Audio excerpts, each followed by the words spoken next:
Oui, quelqu'un de très connu des services de renseignement. On va décliner son identité puisque la presse belge la donne et qu'on a cette information qu'on retenait depuis maintenant quelques heures.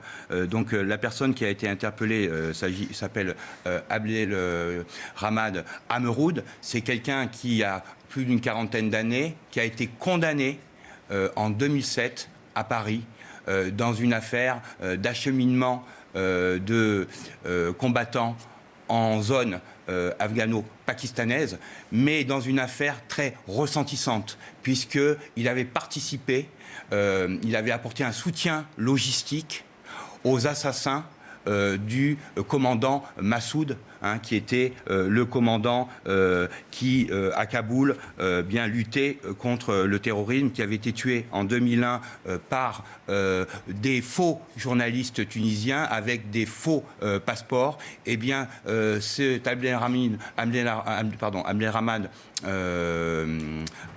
Ameroud avait été donc condamné à 7 ans. En fait, il faisait partie d'un groupe qu'on appelait le groupe des campeurs, qui avait, dans les années 2001-2000, avait acheminé beaucoup de djihadistes dans cette guerre au Pakistan, et qui effectivement avait porté un soutien logistique aux assassins du commandant Massoud. Donc là, on est dans quelque chose de très important et aussi de très inquiétant, parce qu'il y a un lien avec Reda Cricket, qui, lui, avait été condamné dans des filières d'acheminement de combattants en Syrie, dernièrement, en juillet 2015, condamné à 10 ans par défaut, avec Abaoud, le cerveau présumé des attentats du 13 novembre. Et là, on est à la rencontre presque de deux mondes, en tout cas des anciens et des nouveaux. Et donc, on retrouve cet homme dans l'organisation d'un attentat qui a été déjoué en France, avec des nouveaux terroristes, et qu'on le retrouve alors qu'il était dans un acheminement de combattants vers les frontières afghano-pakistanaises dans la préparation d'un attentat. C'est effectivement très inquiétant, mais c'est, si vous voulez, vraiment une grande surprise, presque un coup de théâtre, qu'on retrouve cet homme qui a participé à soutenir les assassins du commandant Massoud dans cet attentat déjoué à Paris. Ce qui montre aussi, Jean-Michel, ce qu'il ressort également de ces toutes dernières heures, et on en parle maintenant depuis plusieurs semaines, c'est cette parfaite collaboration entre la police belge et française pour arriver à ces interpellations quasi simultanées à quelques heures d'intervalle.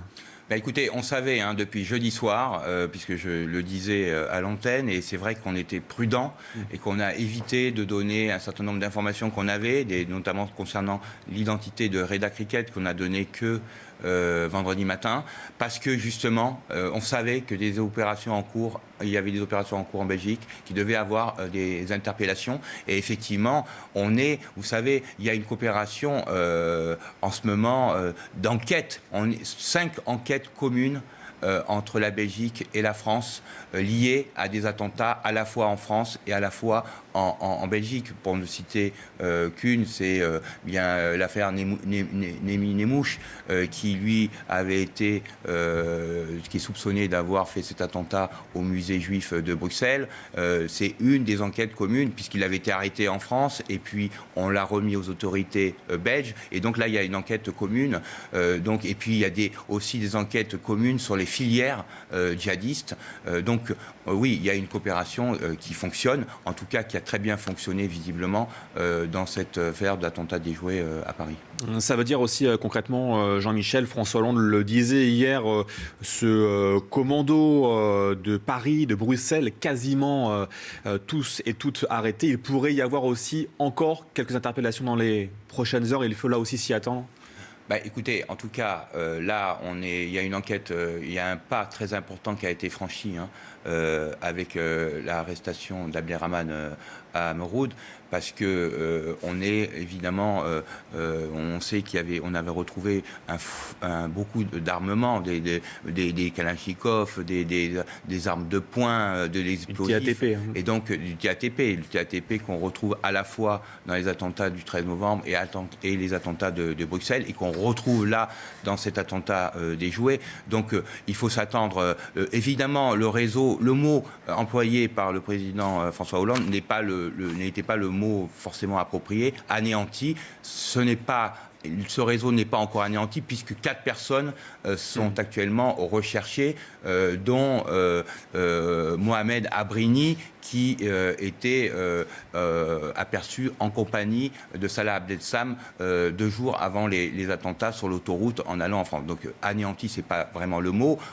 Disons qu'il a été en partie démantelé, qu'il en reste encore 4, mais qu'on voit bien que là, avec cet attentat déjoué en France et cette connexion entre ce Reda Cricket et Abderrahman Ameroun, eh bien, on est dans un nouveau réseau.